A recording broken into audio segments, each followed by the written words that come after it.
Let's see how to add a blank page in Microsoft Word.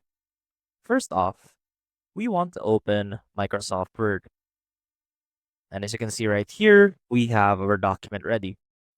Now to add a blank page into your document, there are two ways that you can do this. First is by heading over to the Layout tab, just like that right here, and click on Page Break right here. And here, simply click on this page just like that.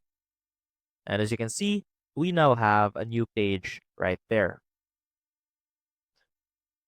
Another method that you can do is by clicking on the Insert tab right here.